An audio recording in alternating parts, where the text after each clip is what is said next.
Michael's in Sydney. You want to talk about what Matthias Cormann had to say to the fat cats in Davos, mate? Oh, yeah. Hi, Paul. Look, I appreciate you not wanting to have this narrative this evening dominated by climate change, but it really is the issue du jour with the bushfires, but it's also increasingly becoming more hysterical. I just wanted to take one issue with what Cormann said in Davos.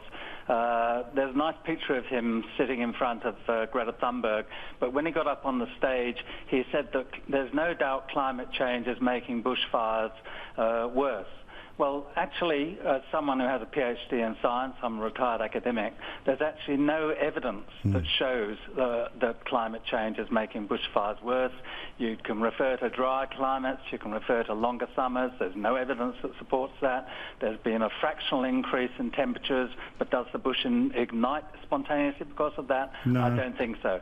But anyway, the political point, though, aimed at Tina as a current operative and Campbell as a previous one, is it would be so easy to actually stand up and state facts that would go against the Green narrative about bushfires. Why are they not doing it? Why is Cormann effectively getting rid of the ball on the halfway line and giving it back to the opposition so that they can run it up and batter him yet again? Good on you, Michael. Thank you. I appreciate it. All right, Tina, I didn't see the speech. He makes some good points. Because I've got to say, I'm a great fan of the Trump style of politics where you don't sit on the fence. You come out and say what you think and firmly believe in that. I think Minister Cormann, look, sometimes in Davos you would get slaughtered if you didn't give them a little bit of what they want. So I'm hoping that some of that is to, you know... Well, look, I didn't see the speech. I'll go and read the text and then I'll get back. But, you know, I like Matthias Cormann, so forgive me for giving him the benefit of the doubt, Campbell. What do you think? Oh, well, look, I think our caller's dead right, actually. And look, just in this issue, I mean, I watched with absolute shock and horror about a week and a half ago where the head of the fire service in Queensland stood up at a press conference, told Queenslanders that to have bushfires in July was unprecedented. Well, it's not true.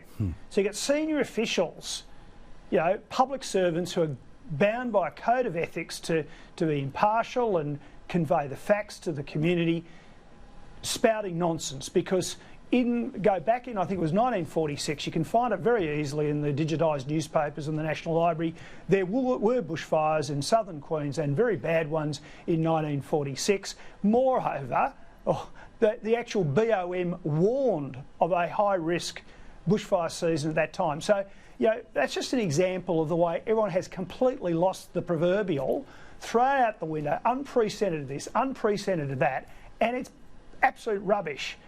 And that's why I'm disappointed too that our Liberal National Party government seem to have just gone, it's all too hard, you know, the mob's gone that way, you know, we've lost the fight essentially. And that's what's happened this summer, I'm afraid to say. But I'll still have a go. There you go. Yeah, I am reading exactly from a Queensland newspaper back in the year that you say. Queensland, bushfires in Queensland, hundreds of miles ablaze. Brisbane, Wednesday, hundreds of square miles of drought-stricken southeast Queensland were aflame tonight. That was August of 1946. I'll just disagree with Campbell a little bit. I don't think the Prime Minister is going with the mob. I really don't. I think he's always been very reasonable and very measured on this subject. So, yeah, I won't. All right, Campbell, last say. Oh, Matt Keane? Well, Matt Keane. Well, he's not. Well, I didn't mention Matt Keane. You're right there. Yeah, but the PM thumped him back. Well, but there's plenty of. I know he did, but there's plenty of Matt Keanes around, and it's the way the door's been opened, just a half an inch by basically a lot of the federal cabinet now. Yeah, they just feel they've got to throw the mob this bone. The problem with these bushfires, we all know it, is that the burning hasn't been done. Yeah, and I've headed up a council administration that had responsibilities. I can tell viewers this evening I was always getting pushback.